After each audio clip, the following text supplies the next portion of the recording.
Bonjour à tous. Salut, salut. Oh, ben c'est à toi, Ken. Alors, on va attendre qui? Ah, il y a déjà Patricia et Fabienne qui arrivent et Clément. T'as vu, il y a un décalage entre l'œil et... Ouais. Coucou Patricia. Hello à toi toute seule. Coucou Clément. Salut Dani, Dani. Et coucou Nadine. Oh, une Nadine, gaffe, faut arrêter de dire du mal. Hein. Coucou Fabrice. Salut Fabrice. Attends, alors faut que je mette plus tard. Voilà. Comment va?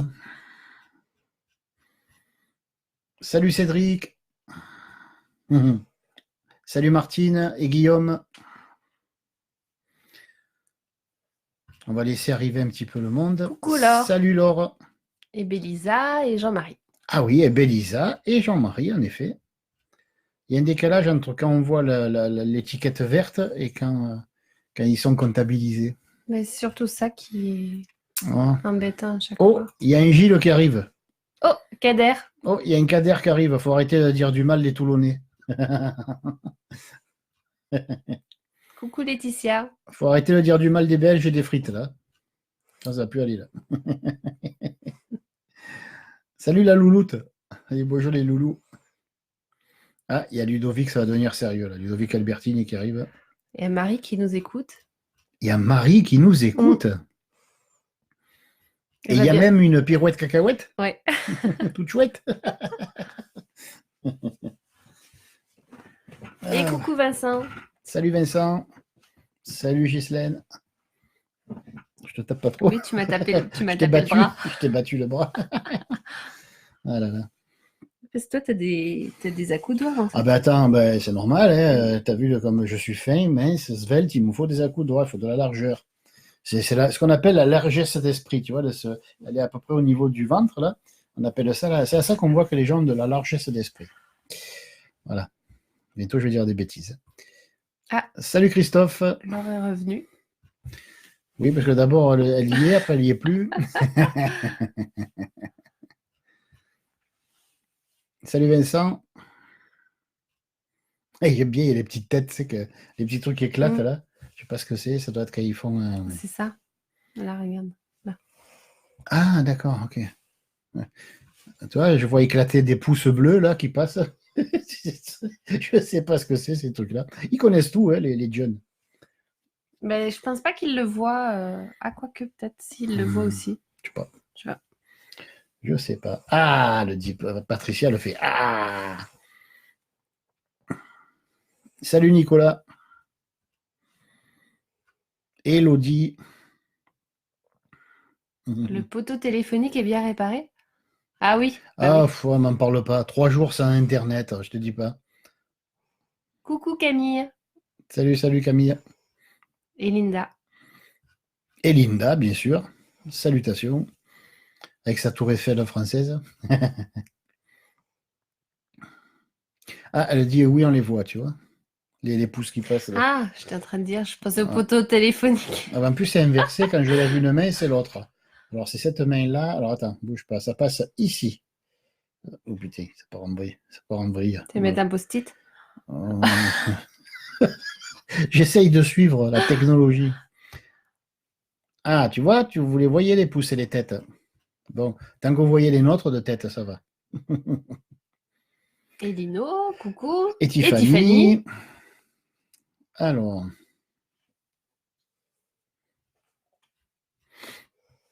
Salut Anthony. Oh, il y a peine de cœur qui vole là, c'est beau le progrès. Hein. Plein d'amour pour nous. Ah, arrête. Oh là là, il y a même les pouces avec le pouce levé, j'ai peur comme ça monte du bas vers le haut. Je me dis, je sais pas, je me dis, ce geste peut prêter à confusion. Voilà, il faudrait le mettre bien haut le pouce, vous voyez, parce que si ça part trop du bas, ça peut être gênant. Non, mais on va pas les faire visualiser des choses l'esprit bizarres. Ces jeunes ont l'esprit trop tordu, je vous le dis, moi. On pourrait faire des sketchs tous les deux, en fait. Hein. Oui, bon, bah oui, tant qu'à faire. Faire rire les gens. Oui, bah, on est là pour ça, hein. On est là pour faire les clowns. De toute façon, à une époque, j'avais fait, tu te rappelles, on avait fait une vidéo tous les deux où j'étais très sérieux parce qu'on parlait d'un sujet sérieux. Alors en bas, dessous les commentaires, il y avait ouais, le mec, il est sérieux, c'est grave, c'est ceci, c'est cela. La fois d'après, j'ai fait un truc où on était mort de rire, on n'avait plus à se calmer. Ouais, alors c'est pas sérieux, il fait que rire, il y croit même pas ce qu'il dit, tu vois. Alors tu te dis, t'as envie de dire, allez vous faire considérer d'une manière tout à fait occulte par les Grecs. Coucou Marjorie. Où c'est qu'elle est? Où qu'elle est, Marjorie? Elle est là, Marjorie. Il y a Marjorie. Marjorie, t'es repérée. Ouais. Et Nathalie Montauban. Alors, c'est Montauban et descend à la chaise, c'est ça? Qu'est-ce qu'il est bête, ce Serge. Alors, faut pas s'asseoir à ce moment-là. Ah, vous êtes déjà assis. Oh, oh, tiens, une ma femme chérie, adorée, unique et préférée. Quand je te vois, je t'aperçois. Quand je t'ai vu, je t'aperçus.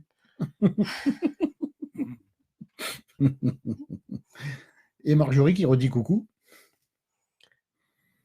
Ah, mais peut-être que la première, c'était pas la même. Il y avait Marjorie de l'un, après il y a eu Marjorie de l'autre. Oh. Coucou Emmanuel. Coucou Emmanuel. Allez vous faire mettre un pouce, bah bravo. Où ça? Allez vous faire mettre un pouce. Que t'aurais dû leur dire. Mais non. Oh, je suis pas comme ça. Jean-François. Je suis pas grossier avec la bouche, moi jamais.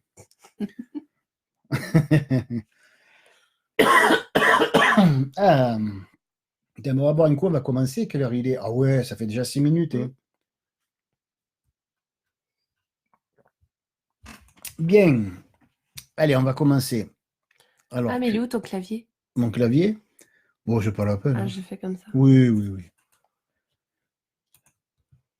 Alors. Voilà. À la suite, c'est la question numéro 7. Salut François. Jean-François. Alors, on va coller. Bah oui, mais comment je fais un 20 truc? heures. Hop là. Qu'est-ce que signifie être à l'écoute de sa sensibilité pour un homme dans un monde qui se féminise de plus en plus? Une bonne question. Alors, déjà, il ne faut pas confondre le monde et les êtres humains qui le peuplent.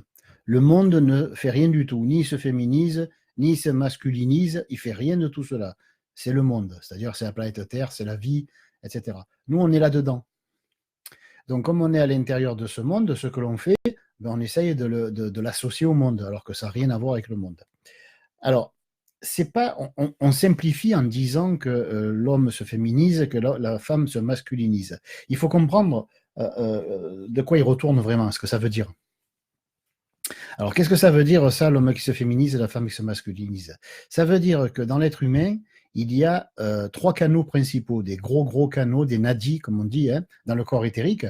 Le nadi central, le canal central, c'est celui de la moelle épinière et c'est celui de la conscience. Hein, la conscience, simplement la conscience, sans penser, etc. Mais quand même relative aux prises de conscience. Ce n'est pas la conscience cosmique, ce n'est pas la supraconscience, c'est de la conscience de niveau moyen, c'est-à-dire la conscience relative aux objets des sens. Hein. J'entends, je vois, je goûte, je touche, etc. Bon, les 5 sens.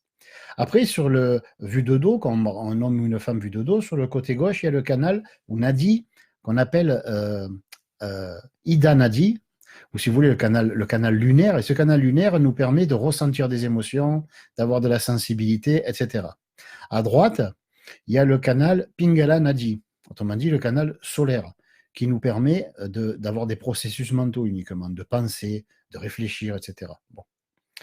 Normalement, ce qu'on appelle une femme, hein, une femme, elle a plusieurs niveaux il y a plusieurs niveaux de sexe dans la vie. Hein. Il y a le sexe mental, il y a le sexe astral et il y a le sexe physique. Hein. Bon, pour nous, le sexe, c'est physique. Donc, dans un corps physique, ce qui fait que le corps physique correspond à l'âme qui est dedans, on va dire, c'est quand, pour une femme, il y a 70% d'activité du canal gauche et 30% d'activité du canal droit. Hein. Et c'est à 70% qu'une femme ressent. C'est à 30% qu'elle réfléchit. Pour l'homme, c'est l'inverse. Le canal gauche, c'est à 30% qui ressent, maximum, hein, parce que c'est rare que ça aille jusque-là, mais disons qu'au maximum, ça peut aller jusque-là, 30%. Et le canal droit est à 70%. C'est pour ça qu'un homme se prend rarement la tête. Hein. Ça peut arriver maintenant, mais avant, il se prenait rarement la tête parce qu'il avait une capacité de 70% de fonctionnement mental, ce qui est quand même c'est assez important. Bon. Donc, l'équilibre des forces énergétiques au niveau de la conscience humaine, corporisée, c'est-à-dire quand on est dans un corps physique, elle se distribue de cette façon-là. 70% à gauche pour la femme, 30% à droite. 70% à droite pour l'homme, 30% à gauche, toujours pour l'homme. Donc ça fait que quand on a cette espèce d'équilibre qui nous paraît déséquilibré, mais pas du tout, hein, il est tout à fait normal qu'une femme ressente plus de choses et beaucoup plus d'émotions, soit plus sensible, soit plus réceptive. Hein. Je vous rappelle que dans la Bible, Adam et Ève, Ève c'est Yévé, c'est la vie sensible. Hein. Il y a d'autres traductions. Si on traduit mot à mot de l'hébreu, bien sûr, ça ne veut pas dire ça, mais la traduction la plus approximative, Yévé, hein, c'est je suis hein, la vie sensible. Bon. Et Adam, c'est Adama, terre rouge, c'est l'esprit. Hein. Donc on a une colonne de Yévé, de je suis la vie sensible, et une colonne d'Adama, hein, la colonne de droite. Bon. On peut rapprocher ça aux fameuses colonnes du temple, hein, de certaines obédiences maçonniques. Bon. Donc chez une femme que l'on dit équilibrée, alors l'équilibre ne se fait pas encore une fois entre les nadis, parce que si elle est à 70% lunaire et à 30% solaire, hein, autrement dit mental, c'est vrai que ça a l'air d'être un déséquilibre. Mais l'équilibre ne se manifeste pas à ce niveau-là, il se manifeste au niveau du rapport entre l'âme et le corps, ou l'âme est l'état d'esprit avec lequel elle fait corps. Hein, parce que notre corps n'est pas un corps si physique que ça. Bien sûr, nous, on le perçoit physiquement, mais en fait, le seul corps physique, entre guillemets, qu'il y a, la seule physicalité qui existe dans l'univers, c'est le corps éthérique. Hein, bon. Donc, on va dire que ce que nous nommons pour un temps encore, avant que les scientifiques nous donnent le feu vert et qu'on ait la permission de ces messieurs, je sais tout, de dire qu'il n'y a pas de physicalité, qu'il n'y a pas de matière, qu'il n'y a pas de... Hein, bon, qu'on pourra dire que c'est de l'énergie, bon, on dira ce que les ésotéristes disent depuis 3000 ans, bon, ou plus. Mais le véritable équilibre ne s'effectue pas au niveau du corps, ne s'effectue pas au niveau de l'âme, mais s'effectue dans ce rapport qu'il y a entre l'âme et le corps. Si vous avez un corps d'homme, autrement dit, à gauche 30% d'activité du canal lunaire, à droite 70% d'activité, et que vous êtes un homme dans un corps d'homme, c'est-à-dire une âme humaine masculinisée dans un corps masculin, il y aura équilibre. Si vous êtes une âme féminine dans un corps masculin, il y aura déséquilibre. Alors c'est un déséquilibre polaire, hein, parce qu'on est tous polarisés de toute façon, d'une manière ou d'une autre, mais ce déséquilibre n'est pas nécessairement mental, n'est pas un problème, c'est pas une tare, c'est pas une grave maladie, c'est simplement qu'il y a des équilibres. Hein. À l'inverse, si on a par exemple un corps d'homme et qu'on a une âme d'homme, hein, polarisée masculine, dans un corps qui est un peu trop, qui est féminin, mais qui est vraiment féminin, c'est-à-dire le corps d'une femme, là aussi, il y aura déséquilibre entre l'âme et le corps. Alors pourquoi déséquilibre? Parce que déjà, le corps sera polarisé par la famille, par les parents, hein, par la génétique, il sera polarisé chez une femme, 70% à gauche, 30% à droite. Mais l'âme, elle sera inversée. Donc, elle ne va pas pouvoir manifester ses états d'esprit d'une manière raisonnable, d'une manière correcte, et elle ne pourra pas manifester sa sensibilité comme elle le veut. Vous voyez? Ou l'âme, c'est-à-dire homme ou femme. Hein, voilà. Donc, c'est pour ça qu'on parle de déséquilibre. Mais tout est déséquilibre dans la vie. Hein. Quand vous marchez, vous vous mettez en état de déséquilibre. Quand vous quittez le pied gauche, vous posez le pied droit. Il y a un moment où vous êtes, pour ainsi dire, en appui ni sur le pied gauche ni sur le pied droit, et réciproquement. Donc, tout est une question de déséquilibre dans la vie. Mais il y a le déséquilibre qui est, on va dire, qui nous permet d'obtenir des résultats concrets, précis, tels qu'on les veut. Et il y a le déséquilibre qui va à l'inverse de nos intérêts les plus immédiats. Hein, voilà. C'est ce qu'on a fait, c'est ce qu'on explique en Sieso, avec le symbole hein, de symboléine qui va dans le même sens que nos intérêts les plus immédiats, et diaboléine qui va dans le sens opposé à nos intérêts les plus immédiats. De diaboléine, on a fait diabole. Hein, avant, on disait un symbole et un diabole. Maintenant, ça ne se dit plus, sauf dans quelques rares ordres initiatiques. Donc, un symbole et un diabole, c'est vraiment des paires d'opposés. Hein, c'est la polarisation. Donc, si vous avez, par exemple, le sentiment que vous n'arrivez pas à faire ce que vous voulez faire, vous avez un déséquilibre, non pas entre le canal droit et le canal gauche, comme on le pense, entre la volonté, on va dire, et les émotions et les sentiments, mais vous avez un déséquilibre entre la volonté de l'âme et la capacité de votre corps à pouvoir restituer. Hein. Je vais vous donner un exemple. Imaginons un pilote de course qui est champion du monde. Il est champion du monde de Formule 1. Bon, donc c'est un cador, il conduit mieux que moi, mieux que vous, certainement. Vous voyez, bon. On le met dans une Formule 1, il va faire des étincelles. Maintenant, on le met dans une 2 chevaux qui est mal réglée, si tant est qu'il existe encore des 2 chevaux. Bon. On les met dans une voiture vraiment ringarde, qui est mal réglée, qui fume. Au démarrage, c'est il n'arrive pas à démarrer.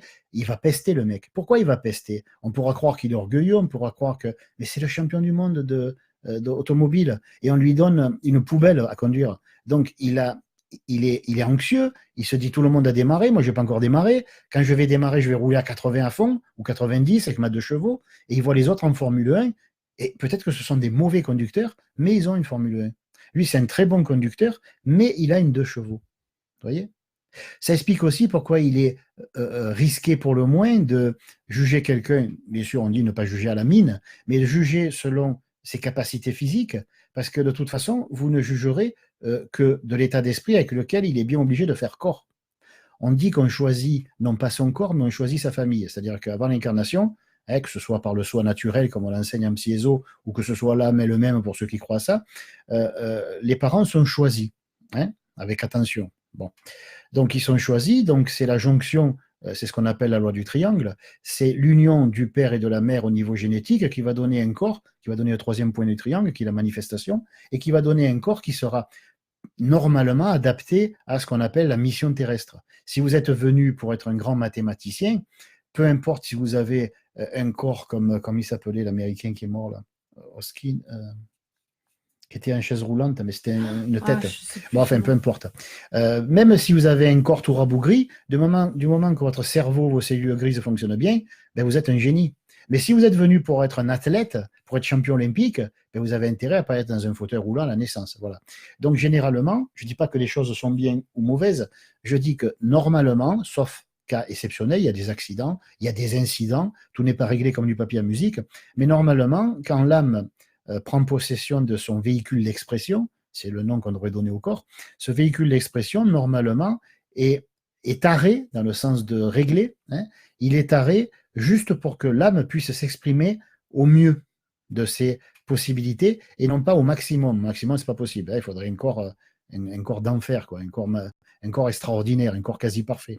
Donc l'âme est toujours brimée. Elle est toujours bridée, plus exactement. Pourquoi? Parce que ce qu'elle arrive à rendre, ça sera tout. Oui, Stephen Hawkins. Je n'ai pas prononcé l'anglais, mais c'est Hawkins. Oui, oui, l'anglais, on est fâché. Bon. Donc, vous voyez, par exemple, Hawkins, il était atteint d'une grande maladie, peu importe laquelle, mais il était quand même considéré comme un des plus grands scientifiques de cette planète et de notre époque.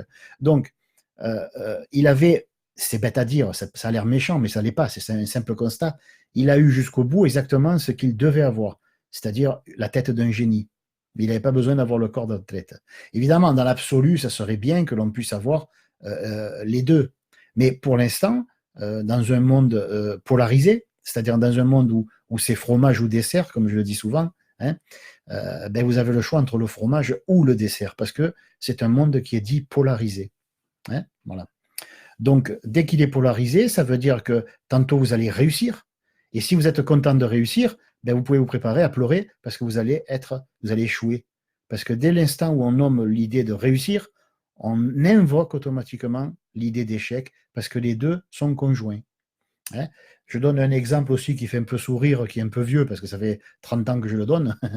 Mais il y a l'exemple tout simple d'une pièce de monnaie. Vous trouvez une pièce de monnaie par terre. Bon, à l'époque où je l'avais sortie, c'était les francs. Maintenant, c'est les euros. Vous avez une pièce d'1 euro que vous voyez par terre. Ben, moi, je vous mets au défi de ramasser le côté pile sans ramasser le côté face. Pouvez-vous ramasser que le côté face ou que le côté pile d'une pièce qui contient les deux faces en simultané? La réponse est non. Bien sûr, vous pourrez ramasser et avoir l'illusion de ramasser le côté face parce que vous faites face, si je puis dire, au côté face et vous l'avez sous le nez. Mais quand vous tournez la pièce, vous voyez qu'en fait, le côté pile est derrière et que les deux sont dûment unis et qui sont même impossibles à délier. Ils sont unis. Ils font qu'un. C'est une pièce de monnaie, mais qui a deux aspects, dont l'un sera toujours caché si on se concentre sur l'autre, et vice-versa. C'est pour ça que nous sommes dans un monde dit polarisé. C'est très important, parce que ce mot va bientôt être très à la mode, et c'est vrai qu'il est important que vous sachiez ce que ça veut dire. Beaucoup de gens vont l'employer dans le futur. les 2-3 années à venir. Et il est important que vous sachiez d'avance ce que veut dire polariser. Vous savez ce que c'est polarité, vous savez que tout est double, hein, vous avez appris toutes ces choses-là, surtout ceux qui suivent les cours et ceux qui ont étudié certaines choses, qui ont lu le Kybalion, par exemple, hein, qui est une œuvre d'art. Mais si vous savez que tout est double, vous devez savoir également que le mental ne peut pas se concentrer sur plus d'une chose à la fois. Donc, vous ne pourrez pas voir les deux faces d'une même pièce de monnaie. Bien. Alors maintenant, revenons à la question. Qu'est-ce que cela signifie d'être à l'écoute de sa sensibilité, je l'ai écrit là, pour un homme dans un monde qui se féminise de plus en plus? Alors, comme je l'ai dit, ce n'est pas le monde qui se féminise. Ce n'est même pas l'homme qui se féminise. Il est en train de se déséquilibrer tout simplement. Si vous avez un homme qui a une âme masculine et qu'il est dans un corps actuellement, hein, il peut avoir 30 ans, 40 ans, peu importe, dans un corps où le canal gauche est hyperactif. Il ne sera pas féminisé, ça c'est une façon de le dire, mais il sera simplement déséquilibré, dans la mesure où son âme est à 70% masculine et à 30% sensible, on va dire, plus exactement. Pas féminine, mais bon, sensible. Et comme il est dans un corps qui a beaucoup morflé peut-être, où il y a beaucoup de peur, où il y a beaucoup, ça peut être au niveau génétique, ça peut être de l'héritage génétique, ça peut être aussi de l'acquis. Si vous avez un certain âge, vous avez peut-être accumulé des expériences plus ou moins dramatiques, on va dire. Bon. Donc l'émotionnel a été sollicité, souvent fois. Bon. Ce qui fait que l'émotionnel a peut-être été plus... le côté émotionnel dans votre vie a été plus important, mis en valeur par rapport au côté mental. Maintenant, si vous avez suivi de longues études, que vous avez beaucoup développé votre intellect, vous avez donc beaucoup développé le canal droit, et peut-être que vous vous méfiez des émotions et vous avez un petit peu, je ne dis pas bloqué, mais vous avez un petit peu restreint l'activité du canal gauche. Ce n'est pas un problème si vous êtes un homme. Par contre, c'est très dangereux si vous êtes une femme. Alors, pas dangereux dans le sens que, parce que vous êtes une femme, vous êtes obligé d'être émotive, d'être un petit peu, un peu la folle du logis, là, tout ça. C'est pas ça une femme. Nécessairement, c'est pas quelqu'un qui est dépressive. Voilà, c'est pas une personne dépressive. Pardon. Je vais boire un coup, excusez-moi. Une femme est censée, comme on dit à notre époque, ça ne veut pas dire grand-chose, hein, mais elle est censée passer par le cœur et pas par la tête. Bon. Traduction, elle est censée faire appel à sa sensibilité, non pas à sa sensiblerie, à sa sensibilité, à ses perceptions intuitives, et moins à son intellect. Bien sûr qu'elle a un mental. J'ai entendu un jour une femme me dire, ben alors dites de suite que les femmes sont connes, qu'on est toutes blondes. Non, il ne faut pas confondre une suractivité intellectuelle et les capacités mentales. Le mental, c'est le chaudron dans lequel s'élabore l'ensemble de nos processus mentaux. Nos processus mentaux sont des processus qui sont typiquement intellectuels. Quelle est la différence entre le mental, qui est le chaudron, qui est la boîte dans laquelle nous pensons, et l'intellect? Le mental, c'est le chaudron. L'intellect, c'est notre manière de nous servir, notre capacité à nous servir d'une manière intelligente et surtout harmonieuse. Je cherche le mot, c'est pas harmonieux. D'une manière cohérente, voilà. La manière de se servir dans notre intellect d'une manière cohérente, voilà l'intellect. Bon, l'intellect des gens est plus ou moins cohérent, plus ou moins la manière de s'en servir est plus ou moins intelligente. Peu importe, on n'est pas là pour critiquer ou pour juger. Simplement, il ne faut pas confondre les capacités intellectuelles, le QI, comme on dit, hein, on mesure le QI. J'ai envie de dire, c'est n'importe quoi. Hein. Le quotient intellectuel, voilà, c'est ça, c'est l'intellect. Tandis que le mental, c'est autre chose. Le mental permet, au cas que vous ne le sachiez pas encore, d'avoir conscience d'une chose sans avoir à linéariser la pensée. Je vais donner un exemple un peu bête, mais c'est pour vous faire comprendre. Par exemple, vous voyez un chat. Vous pouvez dire, tiens, un chat. Oh, c'est un chat perçant. Ou alors le tapis est percé, ça revient même.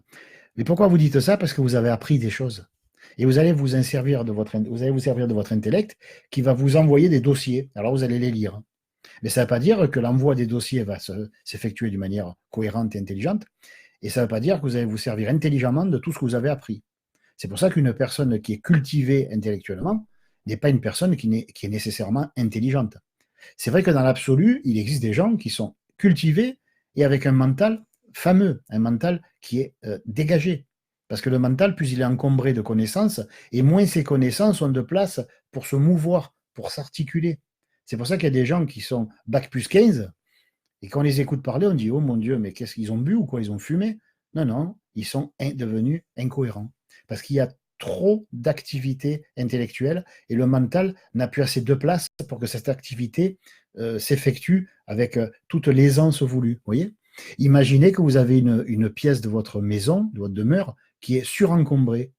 Et vous faites rentrer des gens, mais ils vont se cogner à tous les coins de bureaux, de chaises, de tables basses. Ils vont dire, mais il y a pas où je m'assois? Sur un meuble? Vous voyez, parce que ça sera encombré.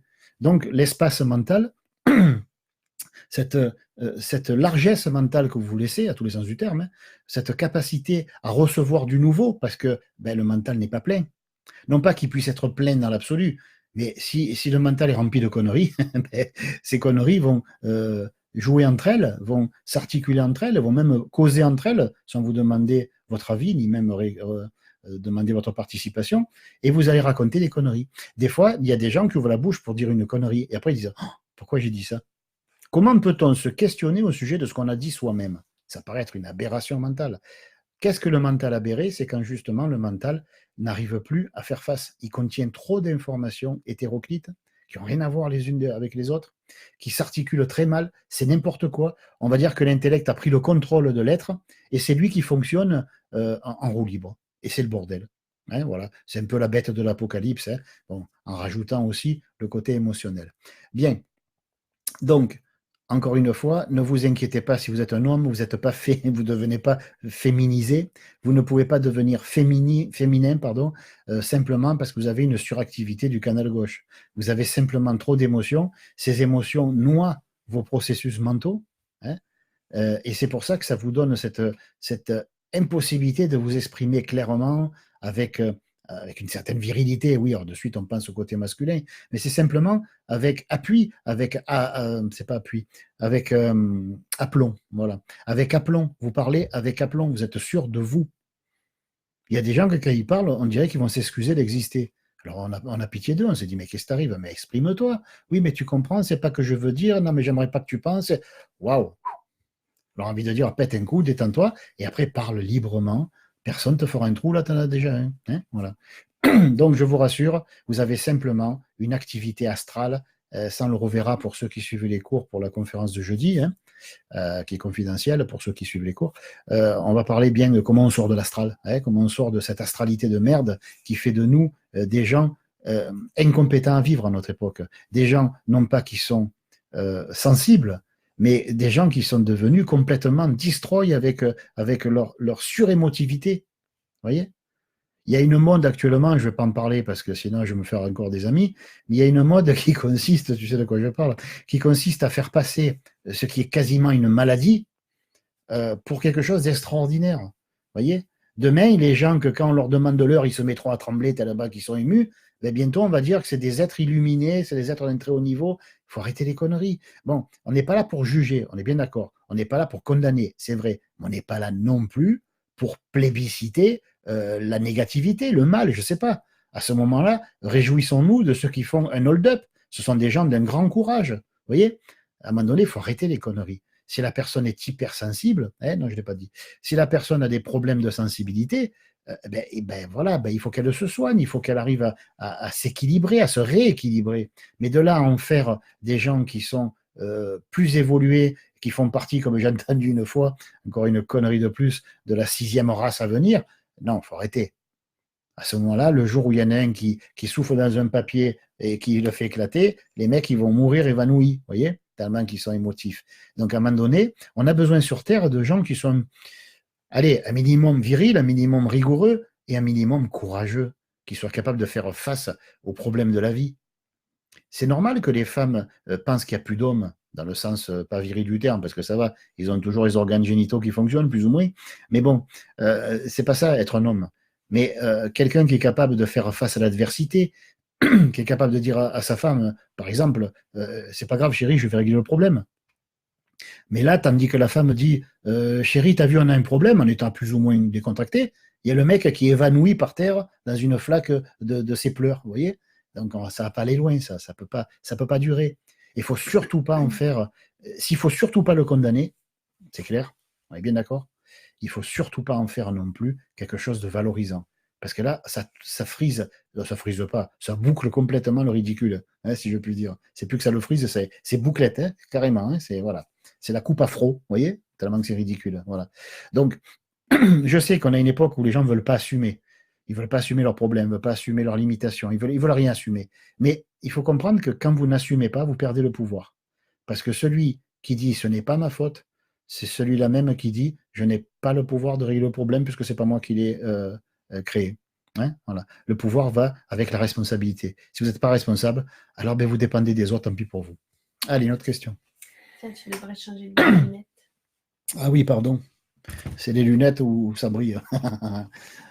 Alors, quand sait-on que l'intellect n'est plus aussi puissant qu'avant? Donc ça, c'est la question suivante. C'est mignon, c'est mignon. J'espère que c'est un petit bout de chou mignon qui a posé la question. Faire rentrer. Ah, pardon. Voilà. C'est mignon comme question parce que, bon, elle est, comment je peux dire? Elle est un peu naïve. Comment sait-on, c'est quoi, quand sait-on que l'intellect n'est plus aussi puissant qu'avant? Bon, pour l'instant, il faut comprendre que c'est l'intellect qui est à la tête, si je puis dire, de l'entité humaine. Heureusement, pas de l'entité globale. Hein. Il y a des séparations, ce n'est pas des coupures, hein, parce que l'être humain est un être multidimensionnel et toutes les parties qui forment son tout, si je puis dire, sont insécables. On ne peut pas les couper. L'être humain ne pourra jamais, s'il y croit, hein, être coupé de Dieu. Ce n'est pas possible. Par contre, il aura le sentiment d'être coupé de Dieu, ce qui est très différent. Je peux avoir le sentiment que ma femme me trompe alors qu'elle m'est fidèle. D'accord? Donc, il y a une différence entre ce que je ressens, ce que je pense, et je vais ressentir ce que je pense de toute façon, hein, et l'actualité. Il y a la réalité que nous nous faisons, qu'on appelle en psyéso la réalité personnelle, et après il y a l'actualité, autrement dit la réalité collective si vous préférez. Hein. L'actualité, c'est ce qui se passe actuellement, qu'on en soit conscient ou pas. La réalité, c'est ce dont nous prenons conscience. Et comme on ne peut pas prendre conscience de tout, hein, si je suis dans une pièce, je prendrai conscience de tout ce qui se trouve dans la pièce, mais pas de ce qui se passe dans la pièce d'à côté. Hein. C'est l'actualité, on va dire, planétaire. L'actualité n'a de limite que si on y en pose. Si on parle de la planète Terre, alors c'est l'actualité planétaire. Mais il peut y avoir l'actualité systémique du système solaire. Hein. Il y a de l'actualité de partout dans l'univers. Hein. Bon.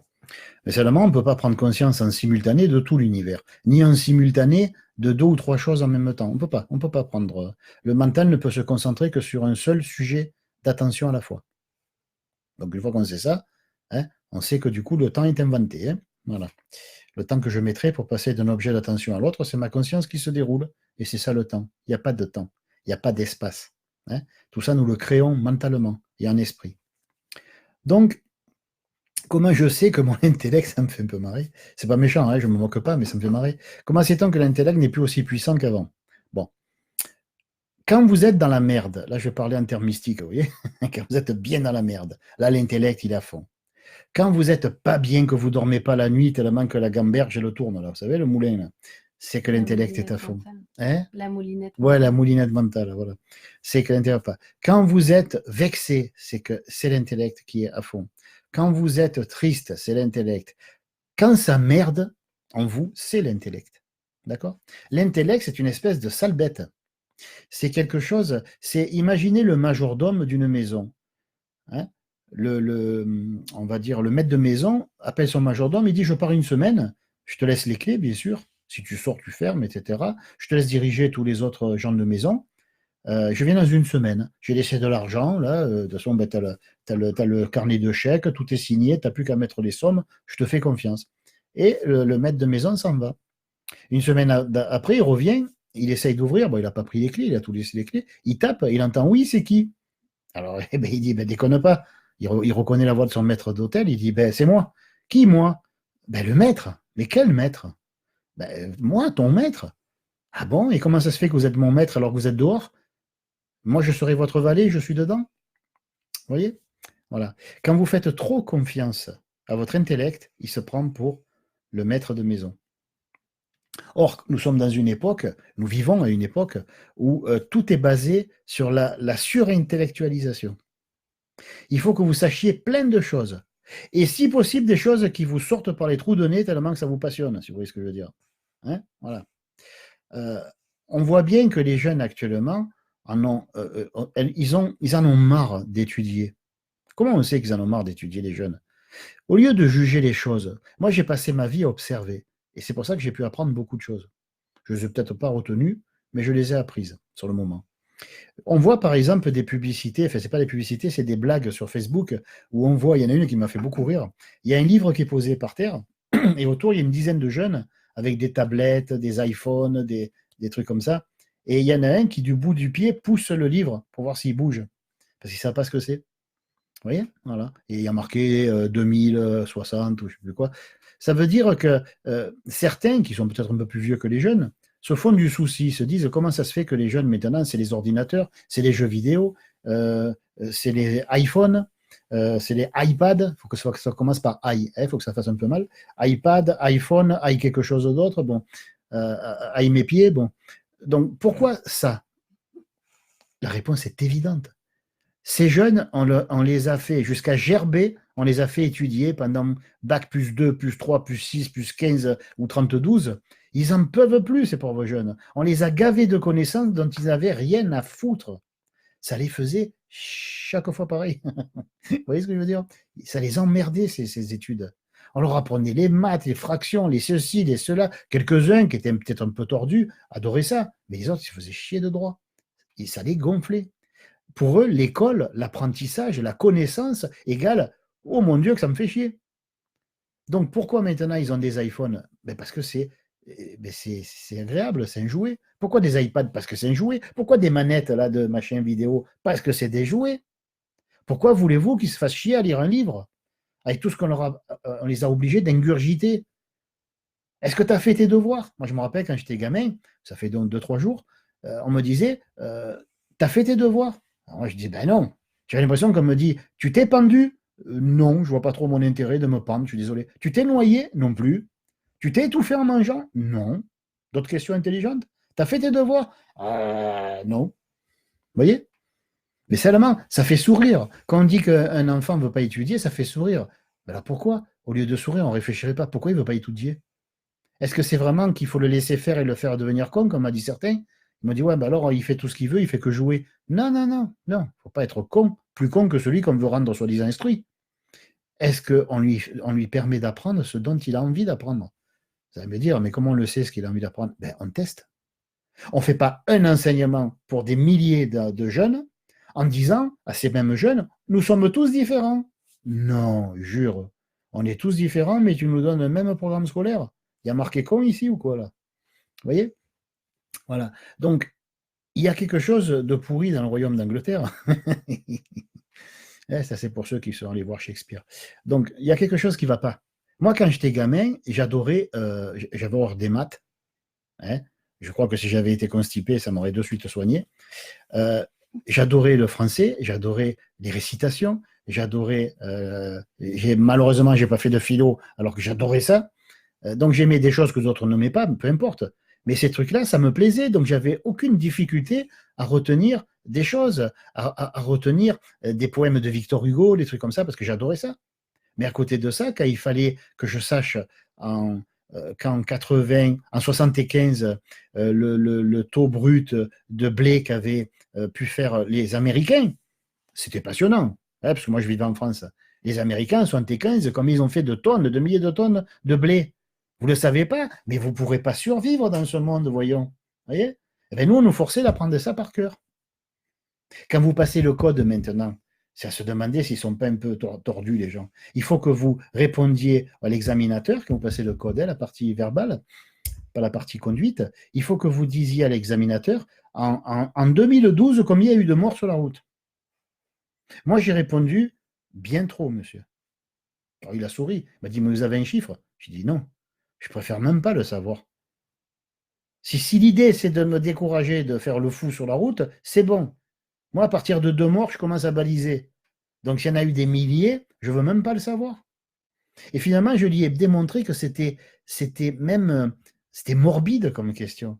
Alors bien sûr, il y avait un chiffre exact, hein, parce que le mec, il devait avoir une érection en écrivant le chiffre exact. Hein. Il s'est renseigné, attention. Il y a eu tant de milliers de morts. Waouh, il y a eu des jeunes. Et il y a eu de la cervelle sur le trottoir. On peut avoir les photos, s'il vous plaît? Vous voyez? On est dans un monde où on en devient stupide tellement qu'on veut rendre les jeunes instruits. Donc maintenant, bien sûr, il y a le contre-coup. Ils ne veulent plus étudier. Ils ne veulent plus apprendre. Mais de notre côté, ils se prennent la tête. Alors vous allez me dire, mais c'est incompatible, ça. Il y a un truc qui ne va pas dans ce que vous dites, monsieur. Mais si, c'est logique. Si on leur avait appris plein de choses utiles, par exemple, comment régler un problème dans sa vie de tous les jours, c'est vrai que ça n'arrive jamais. Comment vivre harmonieusement en couple, ça n'arrive jamais. Comment faire face au problème d'un enfant qui dit Papa, je vais me baiser. Mais mon chéri, tu as 5 ans. Ben ouais, mais la fille était plus grande. D'accord, ok. Ben, bon. Voilà, on ne nous a pas appris à faire face à ça, parce que ça fait partie du live, de la vraie vie. On nous a appris combien il y avait de blé qui avait été ramassé par ces cons d'Américains. Ils nous font chier, les Américains. Vous voyez, ils nous faisaient chier déjà à l'école. Moi, j'allais à l'école, c'était en 69, vous voyez, par exemple. Mais en 69, il fallait que j'apprenne ça. En 71, c'était un peu plus sophistiqué. Il fallait qu'on apprenne, par exemple, quel était le dictateur de tel pays et combien de temps il avait réussi à faire chier tout le monde dans son pays. Et on avait intérêt à le savoir. Vous ne vous trompez pas d'un mois. Hein. Il fallait la date, le jour, le mois. Vous voyez? Ça m'avait marqué, mais pas dans le sens où on l'imagine. Voilà. Ce qui m'a marqué, c'est la connerie humaine, surtout. Bon. Donc maintenant, on a des jeunes qui sont paumés. Parce que ce que l'on apprend à tous, indépendamment du fait qu'ils en aient besoin ou pas, indépendamment du fait que ce soit pratique ou pas, indépendamment du fait qu'ils puissent s'en servir plus tard ou non. On leur a tellement bourré le crâne de conneries qu'ils sont paumés. Pourquoi ils sont paumés? Pas parce que uniquement ils ne savent pas faire face aux problématiques actuelles. Non, ça ne serait pas méchant, ils sont jeunes. Hein. Mais c'est pire que ça, c'est qu'ils ont la tête remplie de merde. Si on les renverse, ils tombent du caca directement. Hein, voilà. Le jour où ils éclatent, c'est une dysenterie de connaissances inutiles. Vous voyez? Voilà. Et donc, bah, je me laisse un peu aller. Hein. Je me fais plaisir. Et donc, si vous voulez, vous avez pas 36 solutions. Comment on sait que l'intellect n'est plus aussi dirigeant, parce qu'il n'est plus à la tête de votre vie. Est-ce que vous êtes capable d'observer quelqu'un arriver dans la rue sans le détailler, sans le condamner, sans le juger, et surtout en lui laissant la chance qu'il vous dise qui il est, ce qu'il veut? Mais non, c'est oh là là, qu'est-ce qu'il va me dire celui-là? Oh, il a une sale gueule. Oh là là, il va me frapper. Ah non, il est plus petit que moi, je vais lui casser la gueule. Bon, waouh. C'est la prise de tête constante. La femme, ça va être qui c'est cette fille-là? Pourquoi elle vient quand il y a mon mec? Et si elle est plus belle que moi? Non, ah non, je vois, elle est mal faite. Ouf, j'ai eu peur. Oh, ben, elle n'a pas de seins, de toute façon, mon mari, il adore les gros nichons, les gros seins, donc voilà. Et ça n'arrête pas, ça n'arrête pas. La moulinette n'arrête pas. Parce qu'il y a plein d'informations inutiles. Alors, vous me direz, oui, mais ces idées que la femme est jalouse, que ceci, ça a toujours été. Oui, mais une femme jalouse qui ne sait pas comment régler sa jalousie, ça aussi, ça a toujours existé. Et ça existera sûrement encore de nombreuses années. Parce qu'on n'apprend pas aux gens pourquoi ils sont jaloux. S'ils apprenaient pourquoi ils sont jaloux, si on leur expliquait l'origine première de la jalousie, ben peut-être qu'il y aurait moins de gens jaloux. Si on expliquait aux gens quelle est leur valeur, au lieu de leur faire apprendre la valeur des autres, on va vous faire une dissertation. Moi, c'est un truc qui m'avait choqué quand j'étais jeune. On me fait faire une dissertation. Le mec me dit quelles sont tes sources? J'ai dit ben moi. Comment toi? Ben oui. Vous m'avez demandé de faire une dissertation. Oui, je l'ai demandé à tout le monde, pas qu'à toi. Ok. Ben donc tout le monde égale aussi moi. Alors je fais une dissertation. J'ai disserté sur tel sujet. Oui, mais tu n'as pas cité tes sources. Mais quelles sources? Il me dit, ben, je ne sais pas. Regarde, un tel, il a cité Ronsard, il a cité ceci, il a cité. Mais je m'en fous de ce qu'ils pensaient eux. Ils sont morts tous. Moi, ce que j'aime, c'est ce que je pense moi. Je veux être ma propre source. Je ne vais pas vivre au crochet de ceux qui ont eu des prix, qui ont eu des Goncourt. Je m'en fous d'eux. Je respecte qui ils étaient, mais je dois me respecter moi aussi. Comment ils sont devenus qui ils étaient? En citant les sources des autres? Oh, ça m'étonnerait. Mais peut-être qu'on leur a lâché la grappe, qu'on a vu la qualité qu'ils avaient. Alors, le mec me dit, le prof me dit, oh, mais t'es pas un Ronsard, t'es pas. Et je ne pourrais pas le devenir avec des profs comme vous. Hein. Vous voyez? Et là, il est parti, il a tourné les talons. Bon. Ce que je veux dire, c'est qu'on ne sait pas, et de même que je vais faire hurler certains, on ne sait pas élever les enfants. On ne sait pas. On ne sait pas éduquer les jeunes. On ne sait pas. On ne sait pas les armer face à la vie. Et c'est pour ça qu'après, ils prennent des armes, ils prennent de la drogue. C'est parce qu'on ne leur explique pas comment ils fonctionnent, qui peuvent être, qui ils sont. Ils ne savent pas, les jeunes. Face à une merde, ils se disent qu'est-ce que je fais et dedans, il n'y a rien. Alors ils disent ben, rien. Alors je suis inutile, je suis une merde, je ne vaux rien. Et ils ramènent la valeur personnelle au faire. Je n'ai pas réussi à trouver les bons mots. Je suis passé pour un con. Je n'ai pas réussi à régler le problème. Je suis une merde. Je suis bon à rien. À quoi je suis bon? Je ne sais pas me servir de mes 10 doigts. On ne m'a jamais appris. Le travail manuel, ça ne vaut plus rien. C'est du caca. Voilà. Ce qu'il faut, c'est avoir une grosse tronche et travailler sur les ordinateurs. C'est les seuls métiers qui connaissent les jeunes. D'un autre côté, c'est les seuls qui peuvent faire aussi. Bon, voilà. Qu'est-ce que vous voulez qu'ils fassent d'autre, les pauvres? Ils ont été formatés. Donc, ils vont formater des disques durs. Et les clusters sont défectueux, donc ils vont les passer en revue, et etc., etc. C'est simple. L'ordinateur devient leur tête. Et là, on a une tête qui fonctionne à peu près bien. Mais pourquoi ils ne peuvent pas faire appel à ce qu'on leur a appris pour faire face à la vie de tous les jours? Parce que ce qu'on leur a appris n'a rien à voir avec la vie de tous les jours. Alors, quand ils font, parce qu'on fonctionne tous comme ça, par ce qu'on appelle en CIESO, les mémoires. Par exemple, quelqu'un vous pose la question, quelle heure il est? Vous regardez votre montre, parce que vous avez le souvenir que vous avez une montre. Vous regardez, vous dites 3h15. Comment vous le savez? Mais vous avez appris l'heure. Si on ne vous avait pas appris l'heure, si vous n'aviez pas eu une montre, si vous n'aviez même pas le souvenir de ce que c'est l'heure, vous regarderiez la personne, vous feriez. Vous ne sauriez même pas ce qu'il raconte. Donc tout est une question de mémoire. Ce n'est pas un problème, les mémoires. Le problème, c'est quand les mémoires nous surmontent, nous submergent et fonctionnent à notre place, mais à travers nous. Il n'y a plus de nous, il n'y a plus rien. Donc, les jeunes qui fonctionnent comme les vieux, qui fonctionnent comme tout le monde, ben, quand on leur pose une question, ils cherchent dans les mémoires, dans le subconscient, ils cherchent quelle est la dernière fois où j'ai été confronté à tel problème. Bien que le fait de demander quelle heure il est, ce n'est pas un gros problème. Par contre, si celle qui demande quelle heure il est, c'est une belle femme avec de belles formes de partout, et que le mec, il est timide, qu'il n'en peut plus, il va tellement trembler que la montre, elle va y tomber du poignet, elle va se défaire. Et la femme, elle dit, qu'est-ce qu'il y arrive à lui? J'ai juste demandé l'heure. Heureusement que je n'y ai pas demandé, tu mon chéri, on va baiser, sinon là, il se suicide. Vous voyez, les jeunes ne savent tellement pas faire face à la vie de tous les jours, je ne dis même pas les problèmes, à des simples événements banals de la vie de tous les jours. Et pourquoi ils n'y arrivent pas? Parce qu'il n'y a pas d'antériorité. On leur a appris que quand c'est l'heure, ça peut être 3h15, parce que 3h15 fait partie des espèces de tranches horaires qu'ils ont étudiées et retenues. Mais qu'est-ce que je fais quand une femme, je suis quelque part, elle vient, la femme elle me sourit, elle m'invite à danser, elle me dit vous me plaisez. Comment je dois réagir? Mais c'est quel prof qui va apprendre ça à l'école? Le prof de maths? Le prof d'économie? Ou je ne sais pas quelle autre connerie on apprend aux jeunes actuellement? Le prof de vie, comment c'était, familiale et sociale à l'époque, d'instruction civique. Hein? Ça existe. Ah, ça n'existe plus, merde. Bah oui, mais moi j'ai arrêté l'école il n'y a pas trop longtemps. Mais voilà. Donc, vous voyez bien que, par contre, bien sûr, apprendre à lire, à compter, c'est important. Mais à lire et à compter. Pas à faire des gens des ronsards, pas à faire des gens des Victor Hugo, pas à faire des gens de tout le monde, y compris celui qui finalement balayera la rue, ou réparera une voiture, ou confectionnera un meuble en bois parce qu'il est menuisier. Ceux-là, ils n'en ont rien à foutre à savoir l'Iliade et l'Odyssée. Vous voyez, ils n'en ont rien à foutre de ça. Alors pourquoi apprendre à tous les jeunes la même chose? Vous allez me dire, on ne peut pas mettre un prof par jeune. Je l'attendais, celle-là. Oui, mais on peut mettre un prof intelligent pour 40 jeunes. Un prof assez intelligent pour voir ceux qui arrivent à suivre et ceux qui n'arrivent pas. Moi, j'ai connu des profs qui disaient, alors toi, toi, toi et toi, vous allez me prendre la page 10 et étudier ça. Toi, par contre, tu me fais une dissertation sur ce qu'il a fait ton père. Ça avait l'air intéressant ce que tu me racontais à la récré. J'aimerais savoir ce qu'il a fait et comment tu l'as ressenti. Et le gamin était heureux. Il avait envie de parler de ça. Alors, il écrivait. Mais ça, c'était pas un prof, c'était un dieu. Ça, c'était, j'aurais voulu l'empailler, mais j'avais pas les moyens à l'époque, j'étais trop jeune. voyez. Le prof de maths qui était extraordinaire, que je ne pourrai jamais oublier, qui s'appelait Hercule Olivieri. Vous voyez, Hercule. Il fallait déjà trouver ça. Hercule Olivieri. En plus, c'était une tacade comme ça.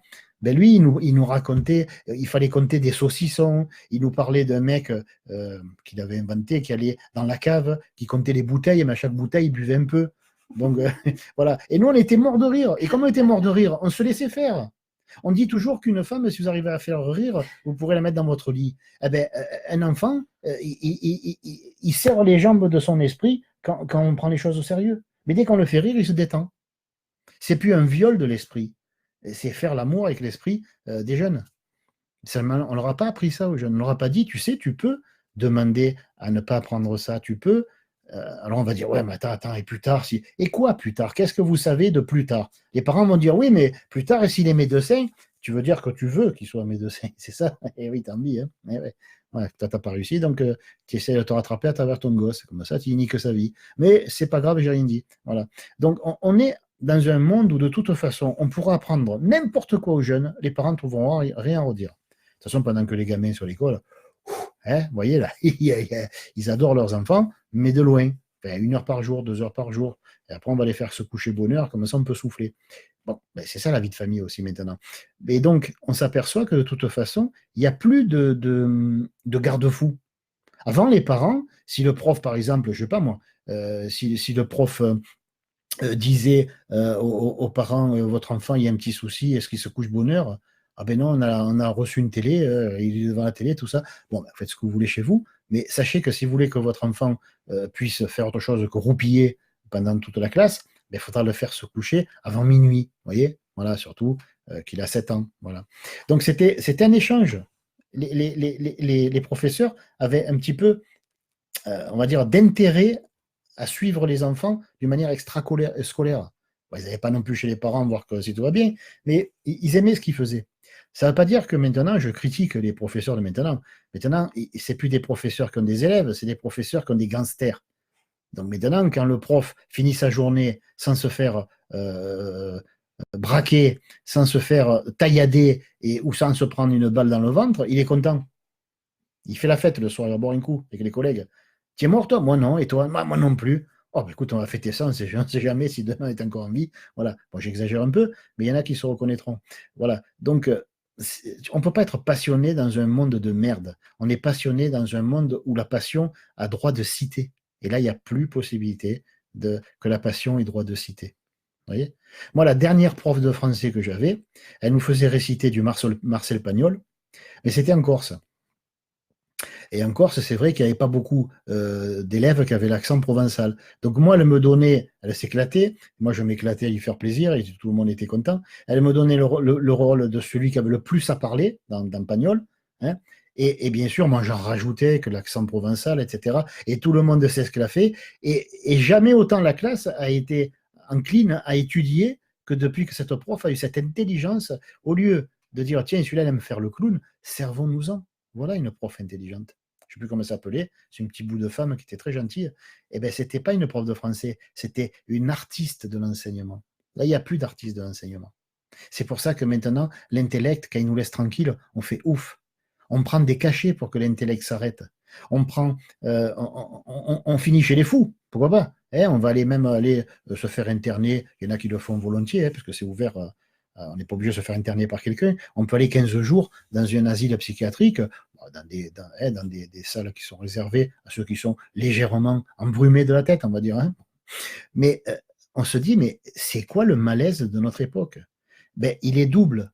C'est toujours polarisé sur Terre. C'est pour ça que j'insiste là-dessus. C'est toujours polarisé. Il ne peut pas nous arriver un problème. Il nous en arrive 2. Quand on est embêté de choisir entre fromage et dessert, c'est parce qu'il y a fromage ou dessert à choisir. C'est où? C'est là. C'est fromage ou dessert à choisir. Bien sûr, vous ne choisirez que fromage ou dessert, mais vous n'aurez qu'un choix sur 2. Jamais les 2. Et c'est ça qui nous met en pleine dualité. C'est ça qui nous met les boules. Parce qu'on se dit, merde, il y a 2, pourquoi j'ai pas les 2? Pourquoi j'ai pas aussi la crémière, si vous voyez ce que je veux dire? Après le beurre et la jaune du beurre. Bon, une certaine partie de son anatomie, du moins. Bon. Donc, pourquoi on est comme ça? Parce qu'on apprend des choses inutiles. Ensuite, comme tout un chacun, on se trouve confronté à la vraie vie. Et quand on est confronté à la vraie vie, on a des vrais problèmes. Alors on cherche dans les vraies solutions, et il n'y en a pas. Il ne peut pas y avoir un moyen d'apprendre aux gens n'importe quoi et de croire qu'après, avec ce n'importe quoi, ils vont en faire quelque chose de constructif. Vous voyez? Ça ne sert à rien. Vous apprenez la géographie à quelqu'un qui va voyager, il est content. Mais quelqu'un qui n'en a rien à foutre, qui ne veut surtout pas voyager. S'il veut, on va dire c'est l'enseignement général, c'est la culture. Mais merde, on est des individualités libres de notre corps et de notre âme, ou on est des esclaves de l'apprentissage. Moi, si je veux apprendre la géographie, je peux l'apprendre à 40 ans, à 50 ans. Je les emmerde, moi, ceux qui veulent m'enseigner, ceux qui croient être bons pour moi. Eux, ils croient, moi, je sais, moi, je me vis. Vous voyez? C'est pas être révolutionnaire, c'est être évolutionniste. C'est pas pareil. On fait rien par la révolution. Je ne veux pas condamner quoi que ce soit, je ne veux pas avoir l'air de parler de choses d'actualité, mais ce n'est pas en allant dans la rue et en mettant le feu et en s'asseyant, en faisant un sitting par terre pour empêcher les voitures de passer. Tout ce qu'on va faire, c'est emmerder les autres usagers. Ça, c'est comme les piquets de grève. Ça emmerde que les usagers. Ça emmerde pas ceux qui sont dans leur bureau, les ministres, les ceci, les cela. Bien sûr qu'on n'a pas intérêt à s'approcher de Matignon ou de l'Élysée, sinon on se fait plomber. Mais voilà, une fois qu'on a vu ça, on sait à quoi s'en tenir. On ne se donne plus l'illusion de pouvoir faire des grèves quand on veut. Les grèves, il faut d'abord annoncer qu'on va faire une grève. Monsieur, on va aller par exemple, je ne sais plus comment ça s'appelle, le truc où il y a le mec qui régit tout un département. Je ne sais plus le nom, on s'en fout royalement de toute façon. Non, non, non. Et on va dire, voilà, demain, on va faire une grève surprise. Ah oui, d'accord. À quelle heure? Alors, la grève surprise, on l'a fait à 2h15. Ok, d'accord, on fera comme si on ne savait pas. Voilà, c'est une grève surprise. Donc, il faut le dire un jour avant. Il faut la déclarer à la préfecture. Merci. Il faut déclarer les grèves maintenant. Et il n'y a personne qui bronche. Il n'y a personne qui dit, attendez, il faut déclarer une grève. C'est-à-dire que le seul droit qui reste à l'être humain, enfin à l'être humain, à l'espèce de bourrin qu'on appelle le peuple, le seul droit qu'il avait de faire une grève surprise, de dire je ne suis pas d'accord. Parce que s'il faut aller demander la permission de ne pas être d'accord, alors autant être d'accord. Vous voyez? Mais rien que ça, on dit oui, mais c'est normal, sinon c'est le boxon, si on fait des grèves surprises. Non, c'est pas le boxon. Ça s'appelle la démocratie. Mais il n'y a rien de démocratique. Demos kratos, en grec, ça veut dire le pouvoir au peuple. Pour ceux qui ne l'ont pas étudié à l'école, c'est un peu trop pratique peut-être pour nous. Donc le pouvoir au peuple, c'est quand le peuple a le pouvoir. Pas le pouvoir de voter pour qu'on prenne des décisions à sa place. Comme ça, si celui qui prend les décisions se plante, c'est un con. Et s'il réussit, c'est nous qui avons bien fait de voter pour lui. Vous voyez? S'il n'y avait pas cette hypocrisie dans le peuple, il n'y aurait pas la situation actuelle. Bon, là, je m'éloigne un petit peu. Mais je veux dire par là que c'est très simple. Dès l'instant où dans la tête de quelqu'un, on y place des connaissances intellectuelles qui n'ont rien à voir, qui ne sont pas associables à la vie de tous les jours, on fait de cette personne un handicapé social.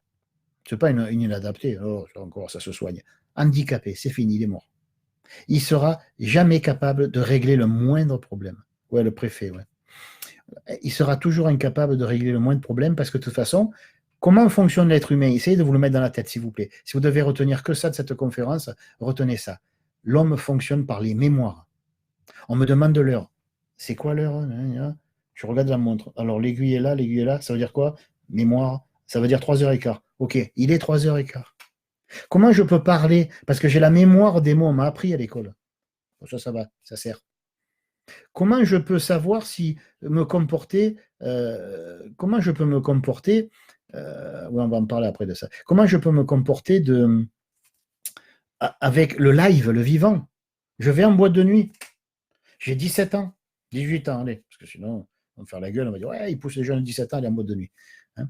Donc, j'ai 18 ans et un jour. Ça va? Ça passe? Bon. Et je vais en boîte de nuit. Et je me dis, je vais voir s'il y a des meufs. Des meufs. Hein, des meufs.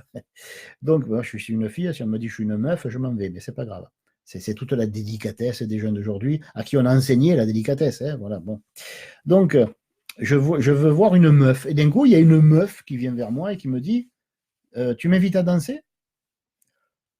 On refait? Je rentre? Enfin, d'abord, je vais pleurer dehors. Et je reviens dans 5 minutes et on refait? Et la fille a dit, oui, d'accord. Alors le mec, il va, il pleure, parce qu'il n'était pas formé à ce genre de truc. Pour lui, il est en échec total de lui-même. Hein. Bon. Et il rentre. Bon, le torse. ou le ventre, ça dépend de son âge. Et il arrive à la fille. Tu m'invites? Oui, d'accord. Et pourquoi là, ça va mieux? Parce qu'il a eu le temps de souffler, il a eu le temps de réfléchir, il a eu le temps d'imaginer une réponse. Pourquoi c'est pas spontané? Parce qu'il n'y a plus aucune spontanéité dans notre jeunesse. On l'a tué à l'école. On l'a tué. Bien sûr qu'il y a une différence entre maman, je veux voir le film jusqu'à 2 heures du matin, surtout le film où il y a le monsieur et la dame qui se lèvent tous les vêtements et qui se mettent dans le lit, tu sais. Oui, on a compris. Non, tu restes pas jusqu'à 2 heures du matin. C'est normal. C'est un enfant, il faut un petit peu le guider, il faut un petit peu l'épauler, il faut un petit peu le fliquer même s'il faut. C'est pas un souci ça. Mais à un moment donné, il faut arrêter. À un moment donné, il a un âge qu'on appelle d'ailleurs l'âge ingrat. Hein. L'âge ingrat, ça m'a toujours fait marrer ça. Ça laisse un petit peu imaginer ce que les parents pensent de leur gosse. Hein. L'âge ingrat, qu'est-ce qu'il fait? Ben, il m'obéit plus. Non, l'enfoiré. Mais il se prend pour qui? Il se croit être un individu à part. Hein. Il n'a pas compris que c'est vos choses, votre chose, c'est votre enfant que c'est le vôtre et que ta gueule. Ah, il n'a pas compris ça. Le salaud. Bon. Donc ça, c'est l'âge ingrat. Hein, c'est quand les parents n'arrivent plus à se faire obéir. Il y a juste un truc qu'on ne leur a pas appris à l'école, c'est qu'ils ne sont pas là pour se faire obéir éternellement. Ils sont là pour veiller sur la sécurité de l'enfant, ils sont là pour veiller s'il n'a pas faim, s'il n'a pas froid, s'il n'a pas... Mais ils ne sont pas là pour lui imposer un métier, ils ne sont pas là pour imposer leurs idées, ils sont surtout là pour avoir une main de chaque côté. S'il tombe, il le rattrape. Et s'il ne tombe pas, ben, il le laisse aller tranquille. Et je le tiens? Non. Je le pousse? Non. Non, tu mets deux mains en sécurité. C'est ça l'amour. Hein, voilà. Bien. Bon, ben voilà, je crois que j'ai assez expliqué sur la question. On a réussi à faire 2 questions. Non. On en fait une autre, non? On s'arrête? Oui, ça fait 1 heure. Ah non, ça fait 1 heure. Bon, on dirait que ça fait 10 minutes. Je me lasse pas. Bon, mais voilà. Donc, combien on a fait les questions? 2. Oh, quelle honte. Vous n'avez pas honte d'avoir posé que 2 questions? Oh là là. Pourtant, j'ai fait court. On avait fait 3. Ah, et quand même. Ouais, c'est vrai, il s'est amélioré à cette époque-là. J'ai fait court, hein, je suis désolé, je ne voulais pas trop développer. Bon, allez, c'est parfait. J'espère que voilà, que vous avez passé un bon moment à notre compagnie. On s'est un petit peu marré. Hein, c'est pas tout n'est pas sérieux, surtout pas nous d'ailleurs. Par contre, les sujets dont on parle, eux, ils peuvent être pris au sérieux, il n'y a pas de souci. Voilà, je vous dis à bientôt. À bientôt. À bientôt. Bonne soirée à tous. Bonne soirée. Et pour les autres qui ont loupé le début, vous reverrez, vous aurez la chance de voir notre faciès d'une beauté extraordinaire. Voilà. Hein, voilà. Tellement beau. Allez, ciao, ciao. Portez-vous bien. Ciao. Ciao.